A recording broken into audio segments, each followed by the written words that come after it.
अनंत अनंत भाव भेदथी भरेली फली अनंत अनंत नाय निक्षेपे व्याख्यानी छे। सकल जगत हित कारिणी हारिणी मोह तारिणी भवाब्धि मोक्ष चारिणी प्रमाणी छे। उपमा आप्यानी जेने तमारा आपवाथी निज मति मपाई में मानी छे। अहो राज चंद्र बाळ ख्याल नथी पामताय जिनेश्वर तणी वाणी जाणी तेणे जाणी छे। गुरुराज तणी वाणी जाणी तेणे जाणी छे।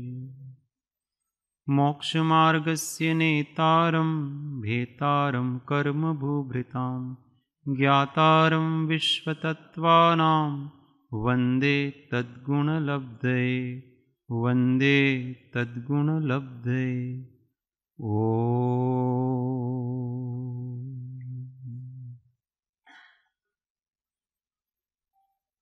जय सद्गुरु।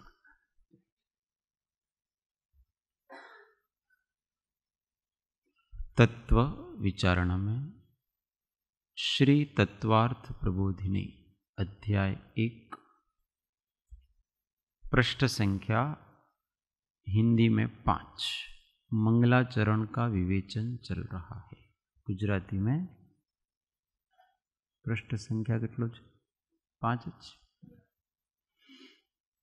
कल बात चल रही थी कि परमात्मा का ध्यान करने से भी परमात्मा हुआ जाता है और आत्मा का ध्यान करने से भी परमात्मा हुआ जाता है। दोनों बातें सत्य हैं, किसी का भी अवलंबन लो, परंतु मुख्य बात यह है कि अपने राग द्वेष की निवृत्ति होनी चाहिए। वो कैसे होती है वो बहुत महत्व की बात नहीं है, पर वो होनी चाहिए, ये महत्व की बात है। वितरागता ये अपना ध्येय है। किसी वस्तु का चिंतन करना ये अपना ध्येय नहीं है। वो वितरागता जैसे बढ़ती है उसका अवलंबन लेना चाहिए। अगर केवल आत्मा का चिंतन करने से अपने विकल्प कम होते हैं तो वो करना, और अगर अन्य षड द्रव्यों में से किसी का स्वरूप चिंतन करने से विकल्प कम होते हैं तो वो करना। पर अपने तो जैसे तैसे करके राग द्वेष ही कम करने, ये दृष्टि होनी चाहिए। आगे कहते हैं, तात्पर्य यह है कि जो जैसी भावना करता है उसे उसके अनुरूप फल की प्राप्ति नियम से होती है। अब ये सिद्धांत बताया कि जो जैसी भावना करता है उसको उसके अनुरूप फल की प्राप्ति नियम से होती है। नियम कर दिया मतलब सिद्धांत हो गया। अब उसी पर प्रश्न पूछते हैं, जिज्ञासा। यदि ऐसा है तो कोई विषय लोलुपी जीव मन में निरंतर भोगादि की कामना करता रहे तो क्या उसे उसके मन चाहे विषयों की प्राप्ति होगी?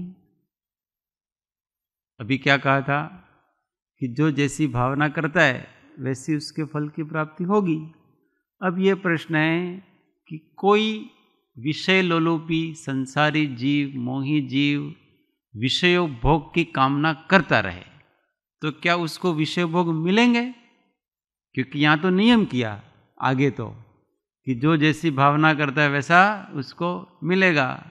तो अब इसका प्रश्न है, शिष्य बहुत ही गहरा है, इसलिए गुरु भी ऐसे ही है, फिर गुरु कम नहीं है उनसे, अभी वो बताएंगे। जैसे शिष्य होंगे उसके अनुरूप गुरु को बनना पड़ता है। इसलिए गुरु की पात्रता कम हो तो फिर वो शिष्य टिकेगा नहीं।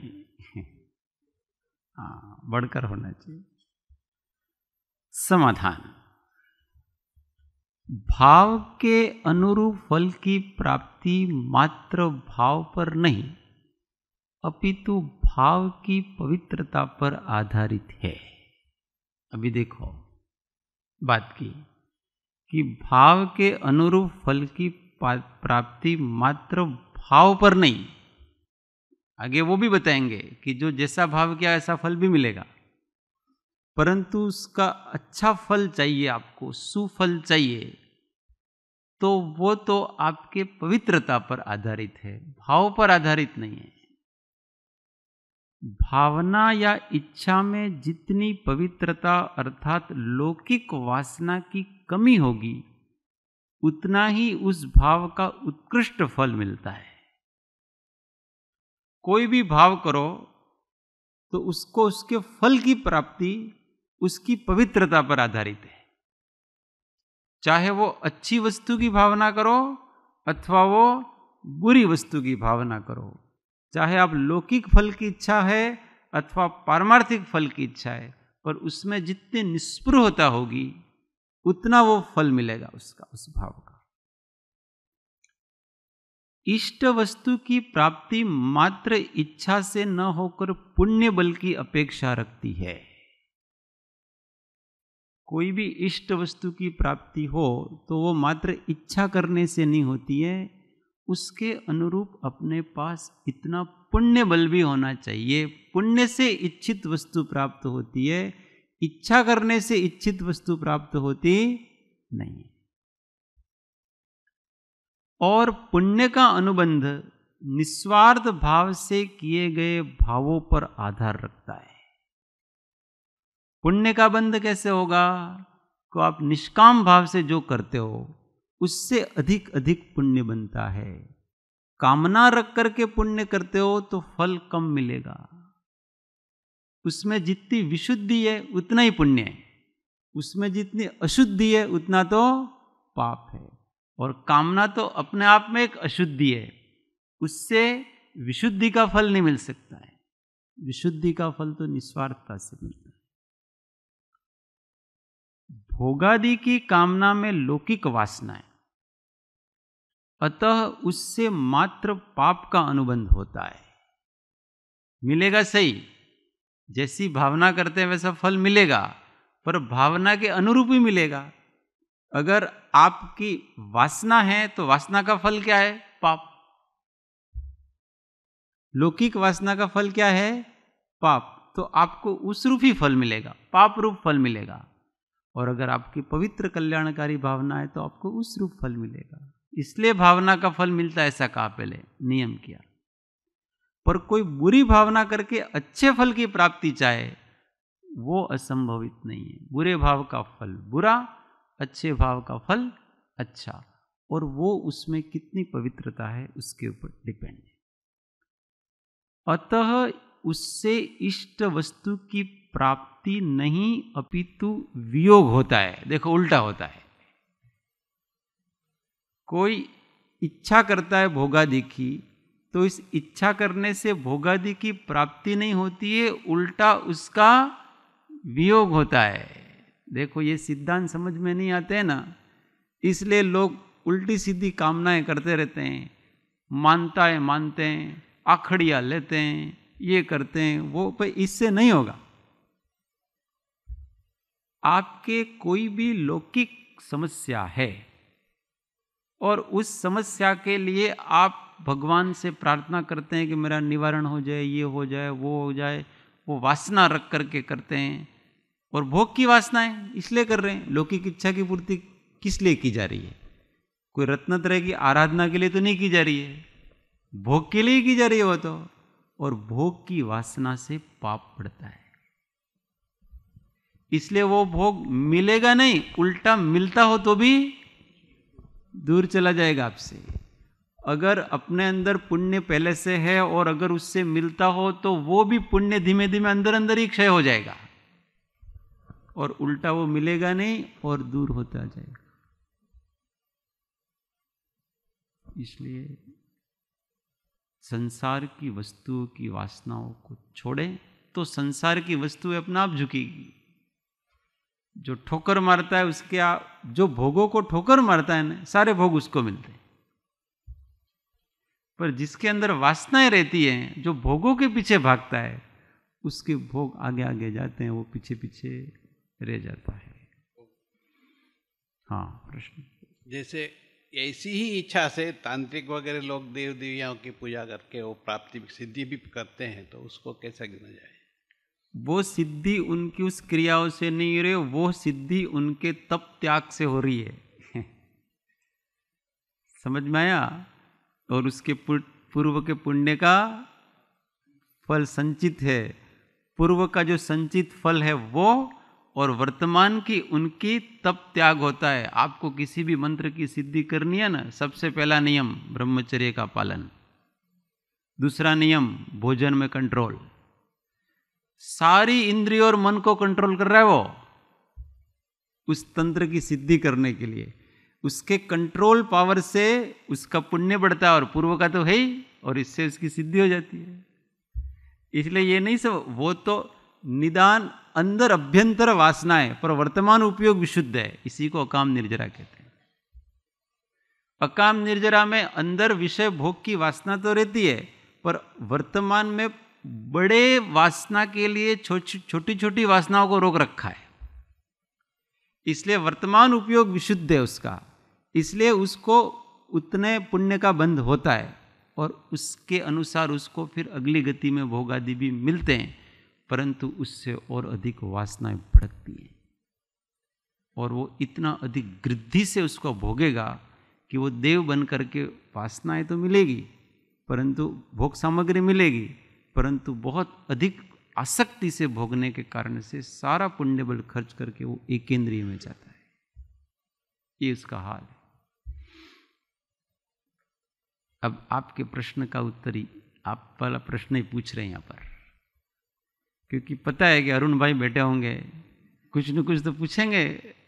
हाँ, तो फिर जिज्ञासा करते। परंतु रावण आदि के निदान किए गए भोग संपत्ति की प्राप्ति देखी गई है। इससे तो पूर्वोक्त सिद्धांत खंडित और दूषित हो जाता है। रावण के बारे में ऐसा कहते हैं कि वो किसी समय में मुनि था। इसके पूर्व भाव में तो वो देव था, फिर मुनि बना। तो विद्याधर का विमान जा रहा था, ठाट बांट से वो अपने विद्याधरियों के साथ मौज मस्ती से, और वो महाराज पहाड़ की चोटी पर बैठे थे, उनको देखा, उनके वैभव को देखा। वो लोग उनको नमस्कार करने के लिए भी आए सब। फिर देखा, रे यार बड़े ठाट है इनके यार, अपन भी इतनी तपस्या कर रहे हैं तो कभी अपने को भी ऐसा मिले तो अच्छा है। ऐसे उसके भाव हो गए, उन भोगों के भाव हो गए उसके, तो सम्यक्त्व से भी गिर गए और फिर निदान बंद कर लिया। तो वो फिर देवगति में गए। उस समय तो क्योंकि मुनिपना पाला था, महाव्रत पाला था, तो देवगति में गए, और वहाँ से आकर के और भी पुण्य शेष था, तो वो फिर विद्याधर बने और 3 खंडों के अधिपति प्रति नारायण हुए। तो उनको वो भोगों की प्राप्ति हुई, तो क्या इच्छा करने से हुई? अब यही है कि वो उन्होंने इच्छा की और इच्छा करने से उनको वो प्राप्त हो गया, तो व्यक्ति को, सामान्य व्यक्ति को ऐसा लगता है कि वो निदान करने से उनको वो भोगों की प्राप्ति हुई है। पर यहाँ कहते हैं ऐसा नहीं है। अभी उसका साइंस बताएंगे, अंदर का साइंस। समाधान, नहीं, ऐसा नहीं है। रावण आदि के भी अतुलित भोग सामग्री निदान अर्थात कामना का फल न होकर उसकी तपस्या से उपार्जित पुण्य का ही विपाक है। ये उसने जो तपस्या की थी ना, उसके कारण से मिला हुआ, ये इच्छा करने से नहीं मिला हुआ है। निदान ने तो उल्टा उसके तपस्या से उपार्जित पुण्य को कम कर दिया है, बढ़ाया नहीं। अगर वो निदान नहीं करता तो वैसे वो चक्रवर्ती बनता, अभी आधा ही हो गया। उस निदान ने, वो पूरा चक्रवर्ती होने वाला था, अब वो क्या हो गया, आधा चक्रवर्ती हो गया। अगर वो निदान नहीं करता तो उसने इतनी घोर तपस्या की थी, वैसे ही उसको वो पद मिलने वाला था, उससे बड़ा। तो बोलो, निदान ने पुण्य उसको कम किया कि ज्यादा किया? तो ये निदान से प्राप्त हुआ है कि उसके पुण्य के शेष रह जाने से प्राप्त हुआ? जो उसका पुण्य शेष रह गया था, उससे इसकी प्राप्ति हो गई। अतः लौकिक भोग सामग्री भी लौकिक वासना से वासित कामना से न प्राप्त होकर पवित्र धर्म भावना से ही प्राप्त होती है। लौकिक वस्तु भी धर्म भावना से ही प्राप्त होती है। वास्तव में क्या होता है कि जब हम धर्म करते हैं तो हमारा योग शुभ होता है, उपयोग भी शुभ होता है, और इससे सहज ही पुण्य का आश्रव होता रहता है, और उससे वो सारी वस्तुएं मिलती हैं। अलग से अपने को ऐसी भावनाएं करने की जरूरत नहीं है। लोग अलग से ऐसी भावनाएं करते हैं। अभी किसी को कह दें कि वे मोक्ष प्राप्ति के लिए वज्रराशभ नानाच्छादन चाहिए, उत्तम कुल चाहिए, ये चाहिए, वो चाहिए। अब वो भगवान से वो प्रार्थना करा, हे भगवान अगले जन्म में मेरा शरीर कैसा हो, वज्रराशभ नानाच्छादन। ऐसा नहीं करने का भाई, आप तो आत्म भावना करते जाओ, आत्म स्वभाव में रहते जाओ, ये सब तो आपको ऑटोमेटिक मिलने वाले हैं। और अगर उसने आपने शरीर की कामना की तो फिर नहीं मिलेंगे, निदान हो गया। कामनाएं किसी की नहीं करनी है, केवल आत्म भावना करनी है, उससे सब सिद्धि होती है। ये जो अध्यात्म का रहस्य नहीं जानते हैं, वो अलग अलग प्रकार के भाव करके अलग अलग, इससे ये प्राप्त होगा, इससे ये प्राप्त होगा, ऐसा करके।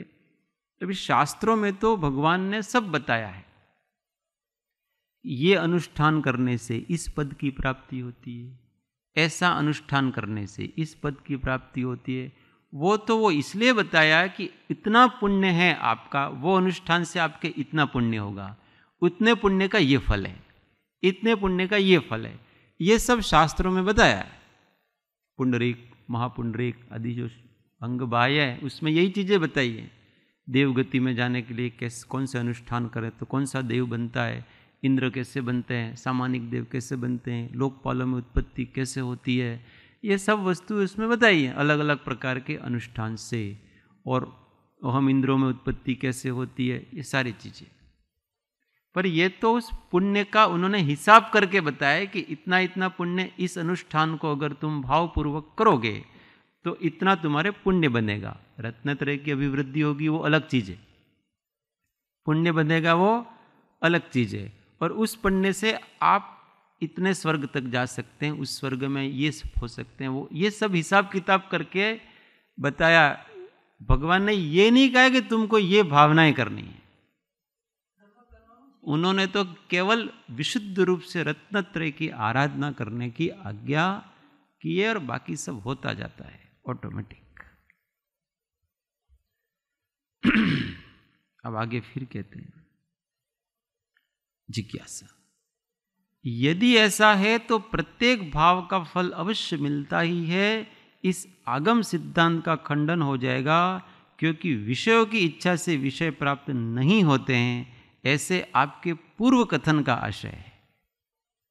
तो फिर इच्छा की और उसका कोई फल ही नहीं मिला, तो अब कहते नहीं, समाधान नहीं, ऐसा नहीं है। विषयों की इच्छा से विषय प्राप्त हो नहीं प्राप्त होते, यह परम सत्य है। विषयों की इच्छा से विषय प्राप्त नहीं होते, यह परम सत्य है, ये बराबर है। परंतु इसका अर्थ यह कदापि नहीं है कि भाव का फल नहीं मिलता है। इच्छा का इच्छित फल नहीं मिलता है, परंतु भाव का फल नहीं मिलता, ऐसा नहीं है। इच्छा का इच्छित फल नहीं मिलता है, परंतु इच्छा का फल मिलता है। बात समझ में आई? इच्छा का इच्छित फल नहीं मिलता है, पर इच्छा का फल तो मिलेगा आपके, क्योंकि इच्छा तो एक भाव है ना। और उस इच्छा करने से, कामना करने से जो आपके अंदर व्याकुलता हुई, क्लेश हुआ, संक्लेश पैदा हुआ, उसका फल अवश्य मिलेगा आपको। और वो आपका इच्छित फल नहीं होगा, वो इच्छा के स्वरूप का फल होगा। तो वो आपके अनुसार नहीं मिलेगा, वो उसके स्वरूप के अनुसार मिलने वाला है। यहां ऐसा कहते हैं। प्रत्येक भाव का फल तो अवश्य ही मिलता है, परंतु फल भाव की जाति अनुरूप ही मिलता है। आपने किस जाति का भाव किया है, उस जाति का फल मिलेगा। अर्थात अशुभ भावों का फल असाता, अनिष्ट संयोग, इष्ट वियोग, दरिद्रता आदि पाप रूप होता है। अशुभ भावों का फल क्या होगा? ये सारा। अब इच्छा करेंगे तो इच्छा अशुभ भाव है कि शुभ भाव? लौकिक इच्छा अशुभ भाव है, तो इससे क्या क्या होगा? असाता होगी, अनिष्ट का संयोग होगा, इष्ट का वियोग होगा, दरिद्रता होगी। पैसे मांगने से पैसे नहीं मिलेंगे, क्या मिलेंगे? दरिद्रता।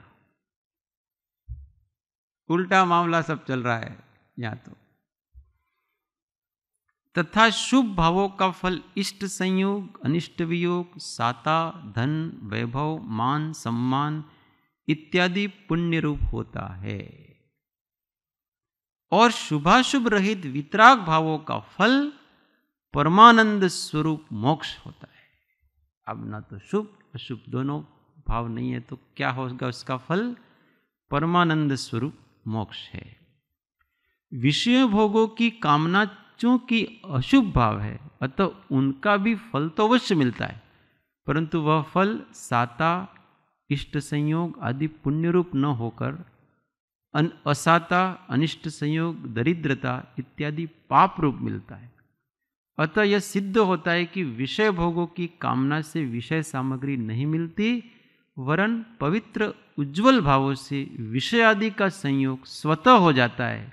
कहा भी है, जीवो पर्णबीजदा सुहेण असुहेण वासुहो असुहो शुद्धेण तदा शुद्धो अवधि परिणाम सब भावो। ये प्रवचन सार की 9वीं गाथा है।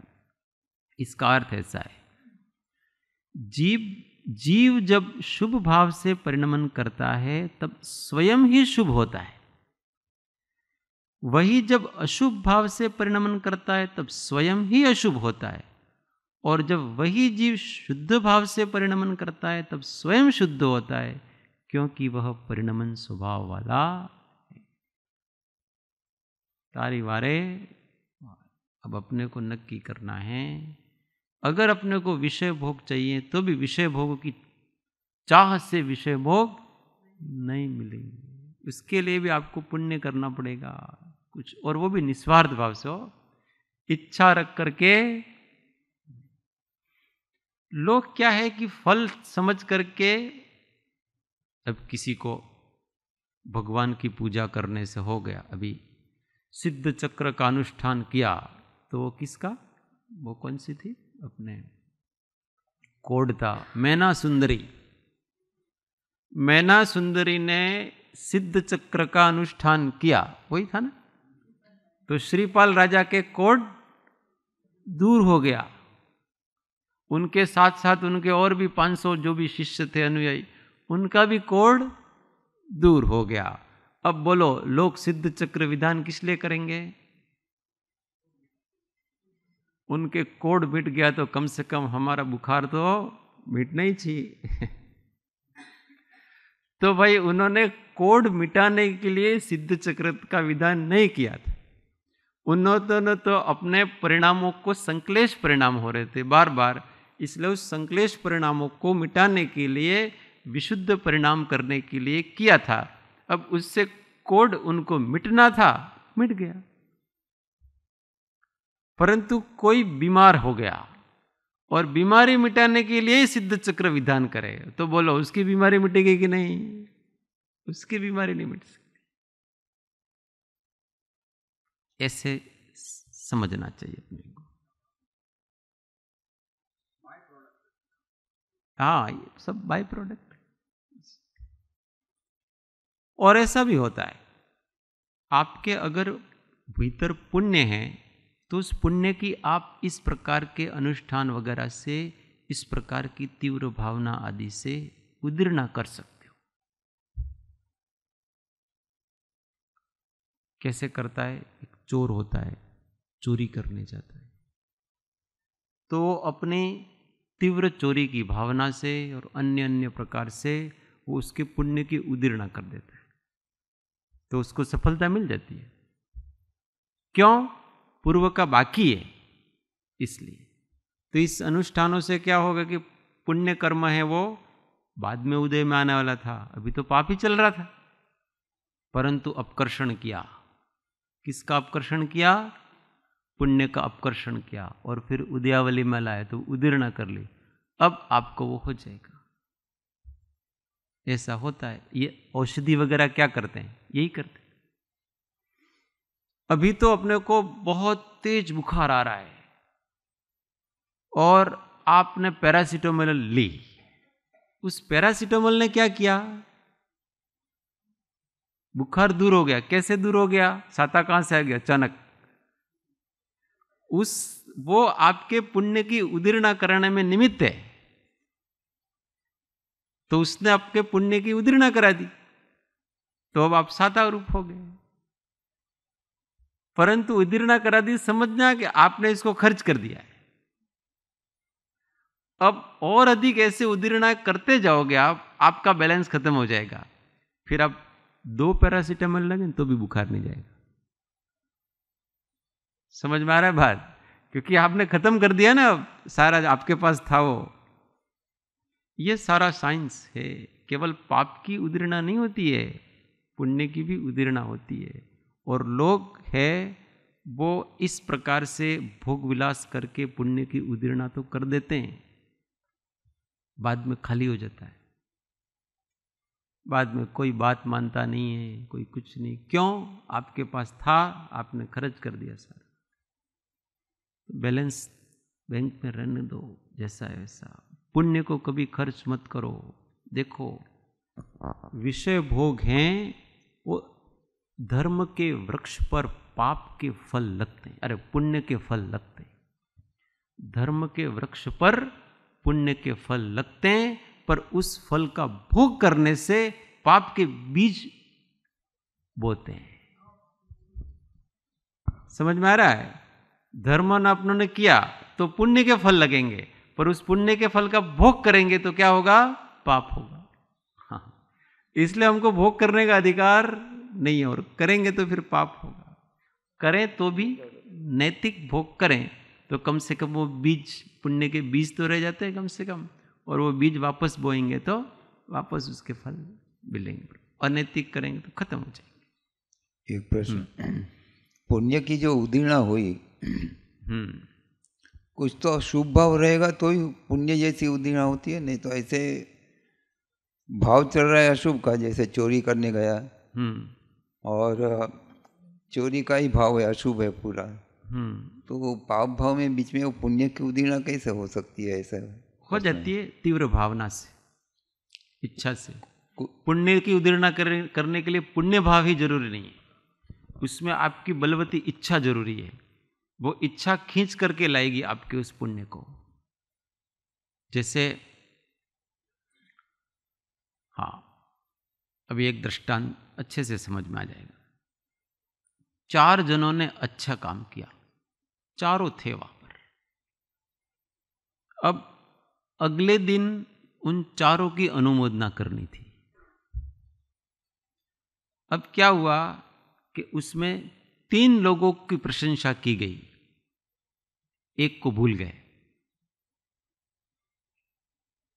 अभी वो विचार करता है, यार मैं भी था, मेरे बारे में भी 2 शब्द बोलने चाहिए थे, मेरे को भी जरा पुरस्कार मिलने चाहिए था, मेरे को भी ये करना चाहिए। अब उन 3 जनों के तो सहज पुण्य का उदय था, इसलिए उनको तो बिना बताए ही उन लोगों ने नाम लिया है, सब कुछ किया। अब इसको हो गया चौथे को कि यार ये अन्याय है, ऐसा नहीं होना चाहिए। अब उसने क्या किया कि धीरे से चिट्ठी लिखी, जो भी कर रहा था ना उसको, कि भाई देखो आप एक नाम भूल चुके हैं, इसलिए वो भी थे, मैं भी था उसमें, और आप मेरा भी नाम लो। अब क्या किया उसने? पुण्य की, अब वहां नाम लिया जाएगा कि नहीं लिया जाएगा? नाम लिया जाएगा। कब लिया जाएगा पता है? अगर उसका पुण्य की उद्धरणा के योग्य उसके पुण्य बल हो तो लिया जाएगा। सहज पुण्य का उदय तो है नहीं, उसने जबरदस्ती अपनी प्रशंसा करवाना चाह रहा है वो, तो वो लाया खींच करके। अब वो, हाँ भाई सॉरी हम भूल गए थे, ये भी थे, इतना ही कहा जाएगा, और इतने में आपने सारा पुण्य खत्म कर दिया। और जिन 3 लोगों को बिना कहीं उनकी अनुमोदना हो रही थी, उनके तो वो पुण्य खर्च भी नहीं हुआ, आगे और लाभ मिलने वाला उनका उसका, क्योंकि उन्होंने कोई इच्छा नहीं की थी कि हमारा करो, इसलिए उन्होंने कोई खर्च नहीं किया है। ये तो उनके बाय प्रोडक्ट प्रशंसा मिल गई है, आगे भी मिलेगा उसको। पर इसने तो आगे मिलने वाला था, वो सारा का सारा उसने खत्म कर दिया। ऐसे लोग पुण्य की उद्धरणा भी करते हैं, कंगाल हो जाते हैं, दुर्गति में जाते। ध्यान रखना, सहज मिला सो दूध बराबर। अभी उदय में नहीं आ रहा, इसका अर्थ यह कि बाद में उसका बड़ा फल नहीं मिलने वाला है, बड़ा फल मिलेगा। अभी उदय में आ गया मतलब आपको छोटा सा ही फल मिलेगा। इन 100 साल में वर्तमान में जिन जिन लोगों की बहुत लोक प्रसिद्धि वगैरह जो कुमार्ग पे चल रहे हैं, उनकी भी ये सब हो रही है वगैरह, सारा समझ जाना कि ये बाद में ये नीच गोत्र में जाने वाले हैं। सब खत्म हो रहा है, उनके सारी चीजें खत्म हो रही है, क्योंकि यहां 5-25 साल उनके होगा और बाद में सब खत्म होगा, ये नरक तिर्यंच में जाने वाले। वहां कोई प्रशंसा करने वाला नहीं है, कोई अनुमोदना करने वाला नहीं है, कोई कुछ करने वाला नहीं। अगर उस कीर्ति की इच्छा से सब किया जा रहा है तो आप यहीं खत्म कर रहे हो सारी चीज। और अगर आप नहीं खत्म करते तो बाद में ये 5-25 साल तो आपके निकल जाते, बाद में सागरों तक आपकी जय जयकार होती बिना इच्छा के। ऐसा विज्ञान है, जानना चाहिए।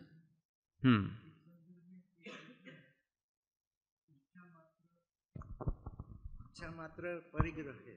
हाँ, इच्छा दुख। हाँ चंपक भाई, પરંપરા માટે ગુજરાતીમાં એક કહેવત છે કે દેખાદેખી જે કરવાની ઈચ્છાવાળા જે હોય છે તેના માટે કે પેલાએ આવું કર્યું તો હું આવું કરું, તો એવું કહેવાય છે કે લાંબા હાથે ટૂંકો જાય, મરે નહીં તો માંદો તો થાય.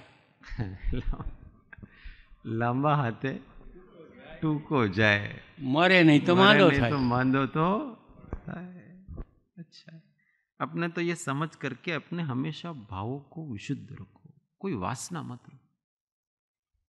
कुछ भी अपने से अच्छा हो गया तो उसकी कर्तापने का भाव नहीं, हो गया भाई गलती से हो गया, मैंने कुछ नहीं किया, ये उदय से हो गया। नेकी कर और कुएं में, हमको कोई प्रशंसा नहीं चाहिए, हमको कुछ नहीं चाहिए, शांति से। इस जीवन में अपना एक ही कर्तव्य है, शांत होकर के परमात्मा का दर्शन करना। हमको यही करने दो बस, बाकी हमको कुछ नहीं चाहिए। तुमको जो करना है करो, हमारे कोई लेना देना। इस निष्ठा से अगर जीव चलता है तो देखो ऐसे ही लोग आगे जा करके जल्दी मुक्त हो जाते। अपना काम ध्यान रखो। काय को फालतू फालतू की चीजों में अपन पड़ते हैं। मुझे भगवान ने इस काम के लिए भेजा है कि तुम जाओ और वहां मनुष्य भव में सारे ऊपर नीचे परिस्थितियां होगी, कर्म के उदय भी आएंगे, पर तुम शांत रहना और हमेशा मेरी ओर दृष्टि लगाए रखना, परमात्मा के दर्शन करो और खुश रहो, सब कर्म खत्म सारे के सारे। अब वो व्यक्ति कहाँ जाएगा? जिसको एकमात्र सतत परमात्मा के दर्शन की इच्छा रहती है, उसका पुनर्जन्म कैसे होगा? क्योंकि पुनर्जन्म तो इच्छा से होता है ना, इसकी तो कोई इच्छा ही नहीं है, और परमात्मा के दर्शन करने की इच्छा कोई इच्छा नहीं है, वो तो आत्म भावना है। तो बाकी कचरे में क्यों पड़े अपन? फिर भी कभी कभी मन में कचरा परिस्थितियों के अधीन होने से आ जाता है, तो उस कचरे को इस प्रकार के सत्संग के प्रभाव से दूर करने का। ऐसा शाश्वत जिन सिद्धांत जान करके आत्महितेच्छु को क्या करना चाहिए? अब ये प्रश्न है, ये सब जान करके हमें क्या करना? तो कहते हैं हिंसा, असत्य, अब्रह्म आदि दुखोत्पादक अशुभ भावों को सर्व प्रकार से अनिष्टकारी जान करके इनके नाश के उपाय स्वरूप अहिंसा, सत्य, ब्रह्मचर्य इत्यादि पवित्र भावों का आश्रय करना चाहिए। पहले तो अशुभ भावों को त्याग करो और शुभ भावों का आश्रय करना चाहिए। फिर इन अहिंसा आदि के विकल्पों को भी शुभ बंध का कारण जानकर सर्व प्रकार के शुभाशुभ द्वैत भावों से उपेक्षा बुद्धि करके, त्याग करके ऐसा नहीं कहा है, उपेक्षा बुद्धि करके, क्योंकि शुभ भावों को त्याग नहीं कर सकते आप। शुभ भाव होंगे, उसमें केवल आपको उदासीन रहना है, और उदासीन रह करके क्या करना है? उपेक्षा बुद्धि करके सुख दुख, मान अपमान, हानि लाभ, हर्ष शोक, संयोग वियोग इत्यादि में समत्व भाव रूप वीतराग भावों को करने का उद्यम करना चाहिए। देखो हमारा उद्यम तो क्या है? एक वीतराग भाव का उद्यम है। उसके लिए अपने को शुभ भावों का सहारा लेना पड़ता है, तो कोई बात नहीं, वो लक्ष्य वो नहीं है, लक्ष्य वीतराग भाव। इसके लिए पूर्वोक्त स्वरूप वाले द्रव्य भाव नमस्कार को करते हुए निश्चय नमस्कार के लक्ष्य पूर्वक परमात्म भावना करते रहना चाहिए। यह इस मंगलाचरण का तात्पर्य है। ये सब मंगलाचरण की बात चल रही है, इस मंगलाचरण का विवेचन चल रहा था इतनी देर तक। अब कोई प्रश्न इस संबंध में?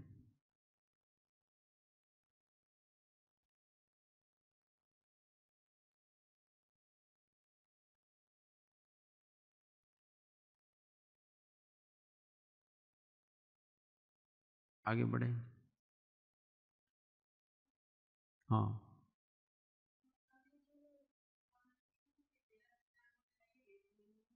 मैं कब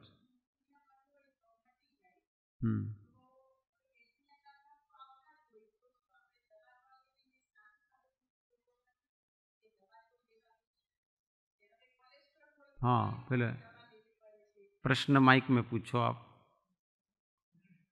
चालू करजो ने। તમે દવા માટે પેરાસિટામોલ માટેનું જે એક્ઝામ્પલ આપ્યું કે પુણ્યબળ હોય તો રોગ મટી જાય, ગુજરાતી ચાલશે ને? હા ચાલશે। હા, તો આપણે હવે કોલેસ્ટ્રોલ આવે છે, બીપી આવે છે, તો દવા તો લેવી જ પડે છે। હવે આ આપણું વેદનીય કર્મ છે, તો એ શાંત ભાવે ભોગવીને શું દવા નહીં લેવાની, કે દવા લઈને શરીર સારું રાખીને આત્મપ્રવૃત્તિ કરવા માટે આપણને સુવિધા રહે? बराबर, आपका प्रश्न समझ में आ गया। देखो सबसे बेस्ट तो ये है कि दवाई मत लो। तो रोग वधी जाए तो क्या रोग रहे तो आपको क्या प्रॉब्लम? रोग रहता है तो आपको समस्या क्या है? फिर चल भी नहीं सकते, बैठ भी नहीं सकते, तो क्या समस्या आपको? हाँ, सामायिक में भी चलता कौन है, बैठता कौन है, ये बताओ मुझे। शरीर। तो फिर आपको क्या, आप शरीर हो गया, आत्मा? आत्मा है। तो फिर आपको क्या दिक्कत है? अभी मेरा पाँव ही नहीं चलता था तो मैं इधर आ ही नहीं सकती थी ना। पाँव आपका है? अरे वो तो बराबर है, लेकिन मैं वो तो बराबर नहीं है, यही बराबर है। पर मैं समझ में तो आ रहा बात? हाँ वो बराबर है, पर मैं तो अभी संत आत्मा नहीं हूँ ना। मैं तो संसारी आत्मा हूँ। वो भी आपका भ्रम है। इन सब भ्रमों को तोड़ा जाए। हमने अपने आप को इतना सीमित कर लिया है, हमने अपने आप को इतना नीचा कर लिया है कि हम अपने आप को मानने को ही तैयार नहीं है कि हम आत्मा है। और ये मानने को तैयार नहीं, और हमने रोम रोम में बस चुका है कि हम शरीर हैं। इसलिए शरीर संबंधी सारी समस्याएं हमारे ऊपर आ जाती है और हम सारी समस्याओं को अपने ऊपर लेते हैं।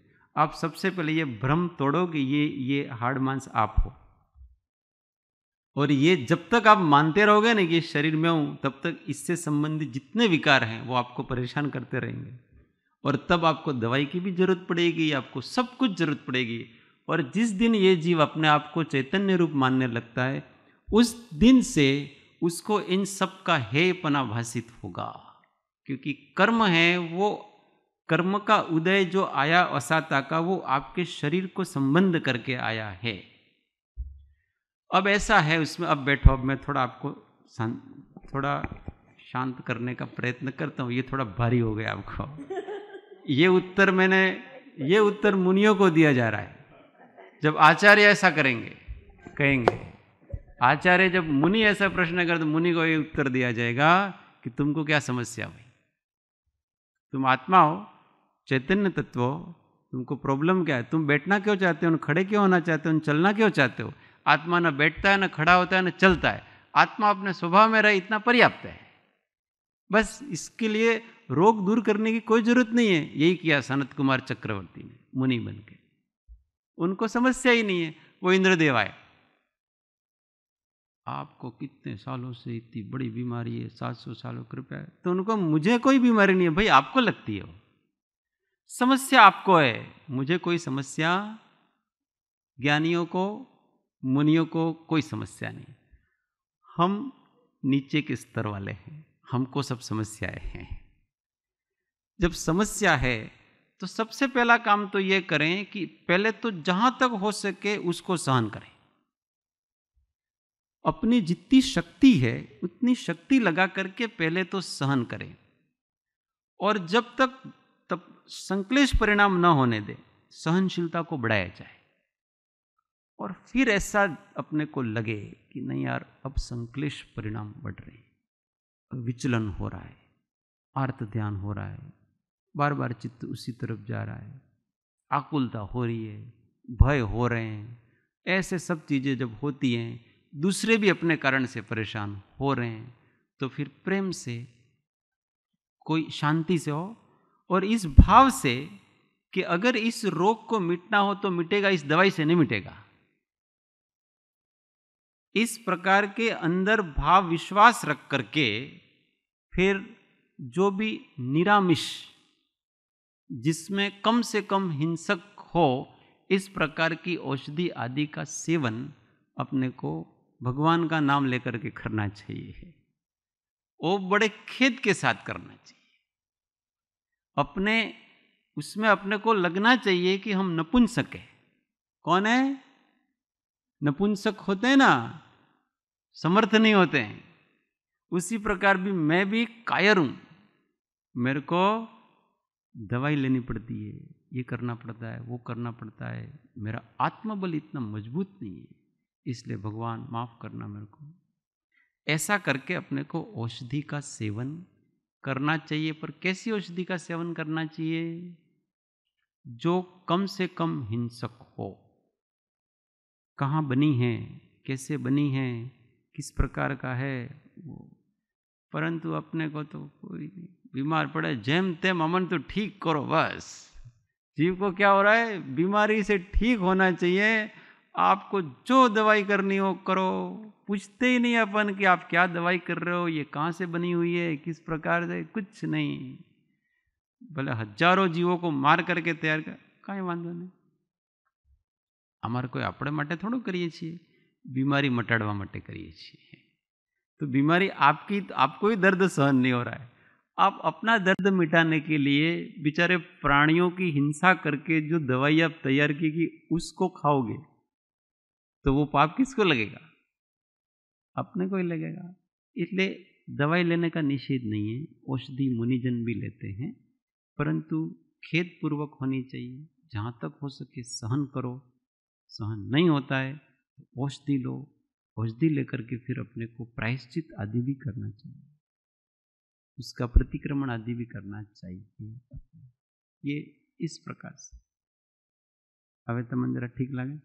हाँ, पहला पहला घबराई गया है, परंतु अपने को पहला जो उत्तर दिया ना उस उत्तर पे गौर करना कि समस्त समस्याओं का मूल है देहात्म बुद्धि, वहां से समस्या पैदा होती है। इसलिए ये जितनी कम होगी, शरीर अपने को अपना लगे ही नहीं। निकट होना अलग बात है, अपना लगना अलग बात है। निकट होता है तो थोड़ा इसका इफेक्ट पड़ता है, पर अपना अब पड़ोसी है, पड़ोसी निकट है, पड़ोसी का घर जलता है तो निकट है, इसीलिए आंख की लपटें अपने ऊपर भी आएगी, परंतु उससे अंदर इतना दुख नहीं होगा। ऐसा नहीं होगा कि मेरा घर जल रहा है, उसको ऐसा नहीं होगा कि मेरा सब कुछ जल के खाक हो गया, ऐसा नहीं लगेगा उसको, क्योंकि वो किसका घर है? पड़ोसी। परंतु जब अपने को अपना घर जल रहा है ऐसा हो तो अपने को क्या लगेगा? दुख होगा, कष्ट होगा। ऐसे ही जब अपन इसको पास का पड़ोसी मानेंगे तो प्रभाव तो पड़ेगा, परंतु ऐसा प्रभाव नहीं पड़ेगा ये पड़ोसी का जल रहा है, पड़ोसी में रोग हो रहा है, मेरे पास में इसलिए लपटें आ रही हैं बस, और लपटें आए तो भी मेरा घर सुरक्षित है, क्योंकि मेरा घर कौन सा है? मेरा तो मेरा घर है, चैतन्य रूपी घर है मेरा। उस ज्ञान स्वभाव को कोई आंच नहीं आ सकती। ज्ञान में आंख की लपटों से गर्मी का ज्ञान हो सकता है, पर ज्ञान गर्म नहीं हो सकता है। समझ में आ रहा? ज्ञान में गर्मी आ सकती है पर ज्ञान गर्म नहीं हो सकता है। ऐसा लक्ष्य रखना पड़ता है अपने को। शरीर की वेदना से वेदना ज्ञान में आती है, पर ज्ञान दुखी नहीं है। कष्ट होना अलग बात है, दुख होना अलग बात है। पास में होता है पड़ोसी तो कष्ट होता है, दुख नहीं। दुख कब होता है? जब हमारा कुछ जा रहा है, ऐसा जब जीव को होता है तब उसको अंदर से दुख होता है, व्याकुलता होती है। इसलिए कहा है कि धर्म ध्यान की शुरुआत बताए ना शाम को, उस चौथे गुण स्थान से ही होती। इसके पहले तो जीव दुखी रहता है, कभी कभी अच्छे भाव हो जाते हैं तो भी वो दुखी है, अंदर से आकुलता जाती नहीं है।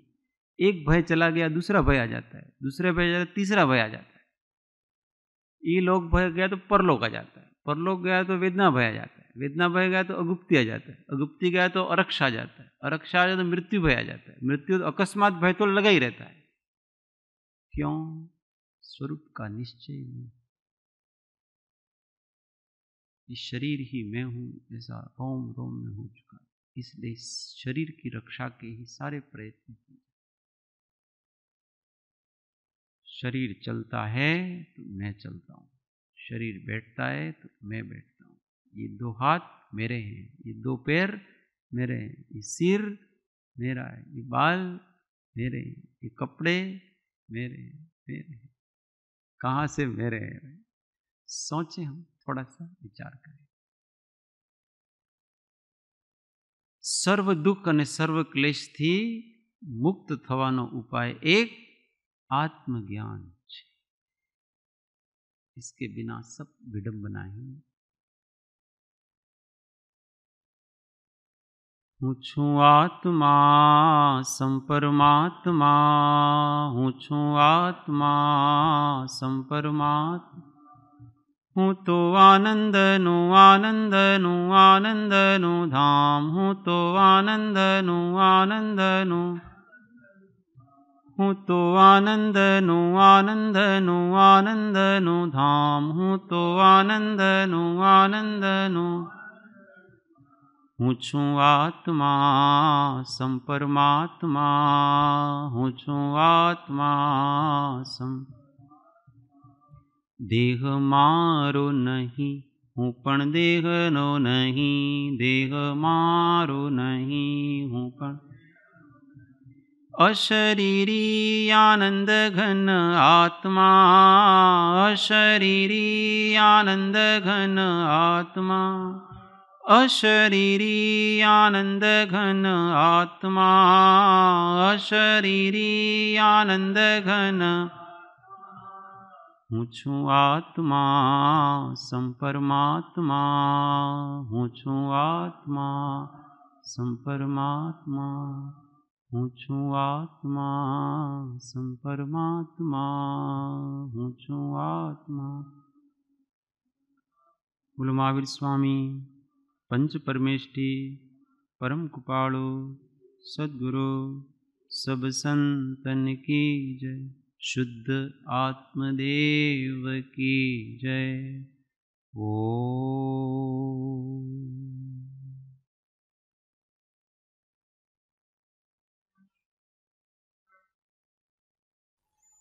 जय सद्गुरु.